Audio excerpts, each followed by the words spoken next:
Growing up, I always felt like the family tag-along. My mom and I lived in a small apartment on the edge of town. She worked double shifts at the hospital and never asked for help even when she needed it.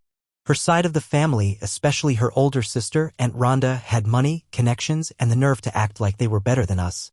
I remember birthdays and holidays at their house where I was told to keep an eye on the coats or go help in the kitchen while my cousins got to sit around and open gifts. I used to think it was normal. I thought being useful was how you earned your place. It wasn't until I was in college that I realized there was nothing normal about it. Mom had scraped and saved for years so I could get through community college. I worked nights at a diner and spent weekends fixing up busted computers for cash. Eventually, I transferred to a state university with a business and IT program. Nobody from the family ever asked how I was doing. Aunt Rhonda liked to say, not everyone's meant for college. Some people are better with their hands. She said it like a compliment. It never felt like one. I graduated at 24 with a degree in business systems and an offer from a startup tech firm. Within 2 years, I was managing clients. By 28, I had started my own consulting agency specializing in automation for hospitality chains. It was never flashy, just quiet, smart, and steady work. And it worked. I didn't post about it. I didn't send Christmas cards with my net worth. I just kept building. By the time I turned 30, I had bought a share in a historic estate-turned-events venue with a partner who trusted me to manage operations and tech upgrades. It became a sought-after place for weddings, galas, and, apparently, family reunions. I didn't know it was that family reunion until I checked the event roster and saw Rhonda Walker Family Celebration. I stared at the screen for a full minute. It had been nearly 7 years since I'd seen any of them. I hadn't been invited to birthdays, weddings, or even my cousin Natalie's graduation, though I'd helped her with her college essay when she was stuck. And now, unknowingly, they had booked my venue. My co-manager, Dave, was handling the booking. Want to be there that day or avoid it? He asked. I almost said avoid, but something in me shifted. No, I said. I'll be there. I want to make sure everything runs smoothly. I wasn't going to cause drama. I wasn't going to make a scene. I was just going to do my job. Quietly, professionally, like always. The day of the event, I dressed smart but simple, button down, sleeves rolled, radio clipped to my belt. I moved through the property like I always did, checking setup, greeting vendors, giving quiet instructions. My aunt didn't recognize me at first. Not in that context. I was just another person making the lights work, making sure the kitchen was coordinated, making sure her champagne tower didn't collapse. Excuse me, she said sharply, stopping me near the outdoor terrace. You there. The help. One of the trays is crooked on the dessert table. Be useful and fix it, will you? She was looking straight at me, and in that moment, I felt like I was 16 again, standing in her kitchen, holding a trash bag while my cousins played outside. For a second, I froze. Then I nodded. Sure, I said. I'll take care of it. I didn't need her recognition. I didn't want it. But something about the look on her face, how sure she was that I still belonged at the bottom of the ladder, hit me in a way I wasn't ready for. And then came the moment I hadn't planned. Dave walked up, clipboard in hand, radio on his shoulder. Hey boss, he said. One of the vendors needs you to sign off on the sound system setup. You want me to send them your way or handle it? My aunt blinked. Boss? She said slowly, her eyes narrowing. Dave looked confused. Yeah, this is Jordan. He's our operating partner.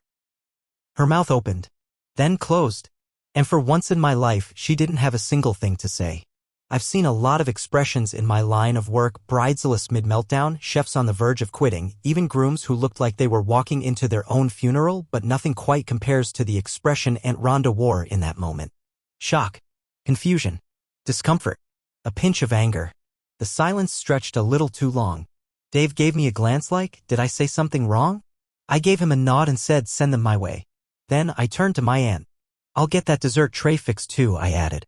I walked off before she could recover, but I felt her eyes follow me the entire way across the terrace. That day turned weird fast. My cousin Natalie eventually recognized me. She approached cautiously near the cocktail bar, dressed to the nines in a glittery blue dress that screamed influencer trying to go viral at her own family event. Jordan? she said, squinting like she was trying to confirm if I was a mirage. I didn't know you worked here. I don't work for the venue, I said. I'm a partner here. I help run it. She blinked. Oh, wow. That's actually kind of amazing. Her tone wasn't mocking. She seemed genuine. Then again, Natalie was the only one in the family who ever said thank you when I helped her in high school. Maybe not everyone was the same. You look different, she added. I grew up, I said. She winced. Yeah, I guess a lot of us haven't. She hesitated. I didn't know Aunt Rhonda booked this place. If I had known you were involved. It's fine, I said. Honestly, it's just business. I didn't expect an invitation. She looked like she had more to say, but her mom called her over before she could dig deeper. Then came the real kicker. Aunt Rhonda came storming into the main ballroom 30 minutes later, where I was finalizing a lighting cue with the DJ. She waved her arms like someone trying to catch a waiter's attention. Excuse me, she hissed. I met her halfway to keep the scene private. Something wrong? Yes, she said, folding her arms. Why didn't you tell us? That you were involved here? That you own this place or whatever? I didn't think it mattered, I said. You didn't invite me to the reunion. That's not the point, she snapped. It's embarrassing. We've been treating you like staff. I didn't say it. She did. And now people are going to talk, she added. You should have said something earlier. Warned us. I tilted my head. Warned you that I was successful? She flinched.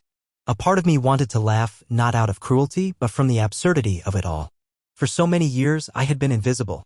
Disposable. The kid they gave errands to. The help. Now suddenly I was a liability to their reputation. I've always treated you politely, she said sharply, a little too loud. No, I said, calm and even. You treated me like background noise. I never made a scene about it.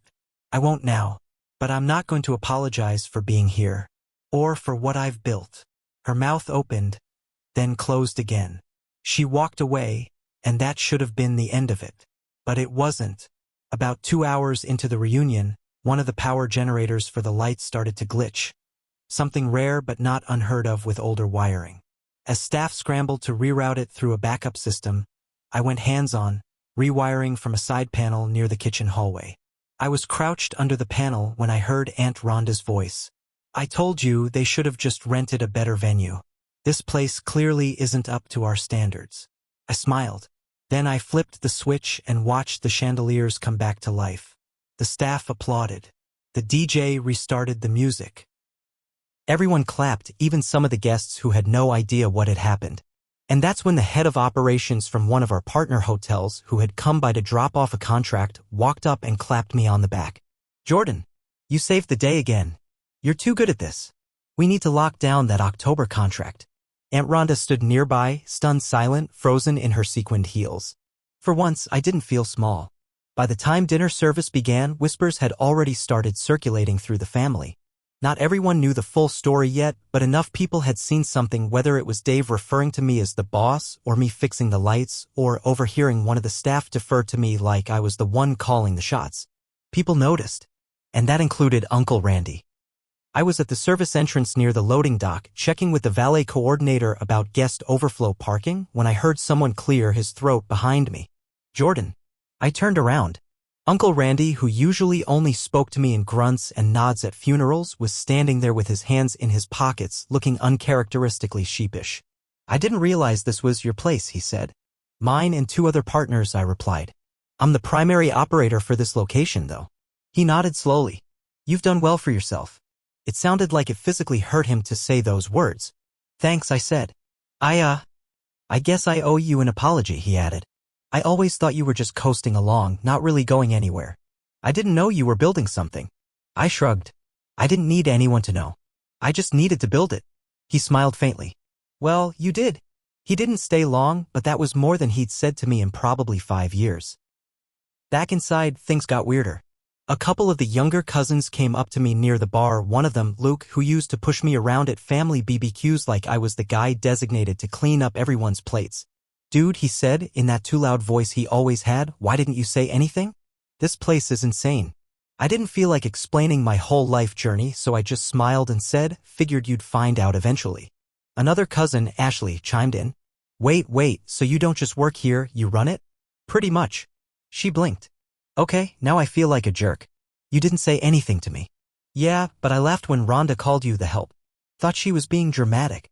Didn't realize she meant it literally. I chuckled. She always means it literally.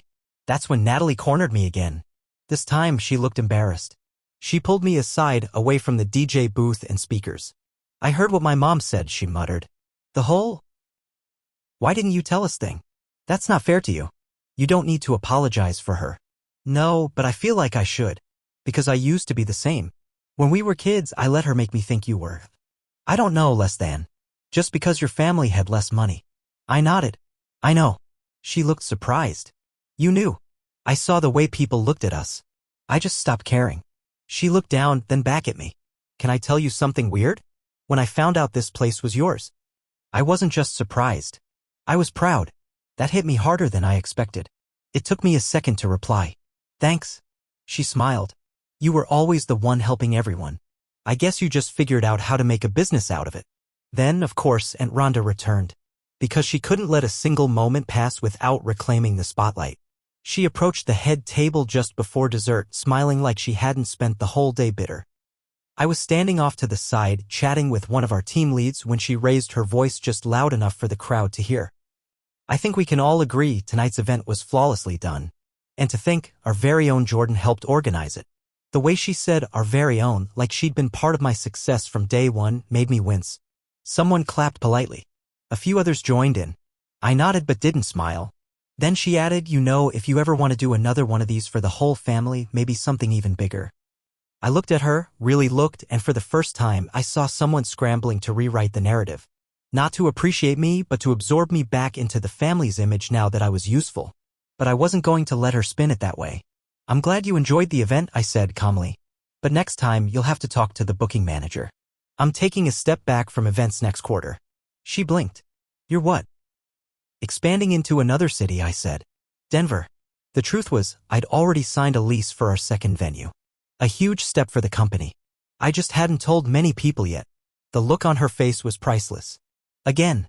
As the night wrapped up, I stayed behind with the crew to make sure teardown went smoothly.